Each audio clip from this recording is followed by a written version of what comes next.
Hi കുഞ്ഞീസ്, welcome back to my channel. അത് ഇന്ന് ചെറിയ ഉള്ളി നമ്മൾ വറുത്തരച്ച് തീയലുണ്ടാക്കാമെന്ന് വിചാരിച്ച് അതിനോട്ട് കുറച്ച് കുഞ്ഞുള്ളി കഴുകി അരിഞ്ഞ് ഒരു പച്ചമുളകും വെച്ച് കുറച്ച് രണ്ട് കഷ്ണം പുളിയും വെള്ളത്തിൽ ഇട്ടിട്ടുണ്ടായിരുന്നു.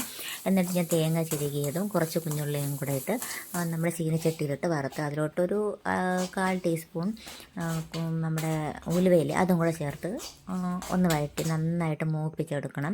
ഒരു 1/4 ഭാഗം മൂപ്പാകുമ്പോഴത്തേക്ക് അതിലോട്ട് നമുക്ക് ആവശ്യത്തിനുള്ള മുളക് പൊടിയും മല്ലിപ്പൊടിയും കൂടെ അതിനകത്തോട്ടിട്ട് ഒന്ന് നന്നായിട്ട് മൂപ്പിച്ചെടുക്കണം. അതിനെ ഞാൻ തണുക്കാനായിട്ട് മാറ്റി വെച്ചിട്ട് ഒരു തണുത്തതിന് ശേഷം ഞാൻ മിക്സിയുടെ ജാറിലോട്ട് നന്നായിട്ട് അതിനെ അരച്ച് ആ അരപ്പ് അവിടെ മാറ്റി വെച്ച് എന്നിട്ട് ചീനച്ചട്ടി അടുപ്പത്ത് വെച്ച് കടുക് വറുത്തിട്ട് നമ്മൾ അരിഞ്ഞ് വെച്ചേക്കുന്ന കുഞ്ഞുള്ളിയും പച്ചമുളകും അതുപോലെ കുറച്ച് കരിവേപ്പിലയും ആവശ്യത്തിന് ഉപ്പും കൂടെ ചേർത്ത് നന്നായിട്ടൊന്ന് വഴറ്റണം.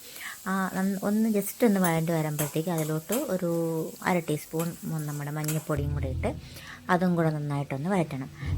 എന്നിട്ട് ജസ്റ്റ് 2-3 മിനിറ്റ് ഒന്ന് അടച്ച് വെക്കണം. ഒന്ന് ഇളക്കിയതിന് ശേഷം 2-3 മിനിറ്റ് അടച്ച് വെച്ച് അപ്പോൾ അത് ആ എണ്ണയിൽ കിടന്നൊന്ന് മൂക്കും.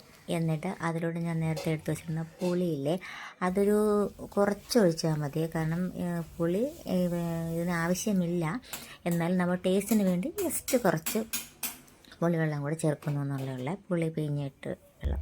എന്നിട്ട് അതൊന്ന് തിളച്ച് വരുമ്പോഴത്തേക്ക് നമ്മൾ അരപ്പ് അതിലോട്ട് ഒഴിച്ച് കൊടുക്കുക. പിന്നെ ഞാൻ മിക്സിയുടെ ജാറും കൂടെ കഴുകി അതും കൂടെ അതിലോട്ട് ഒഴിച്ച് കൊടുക്കുവാണേ.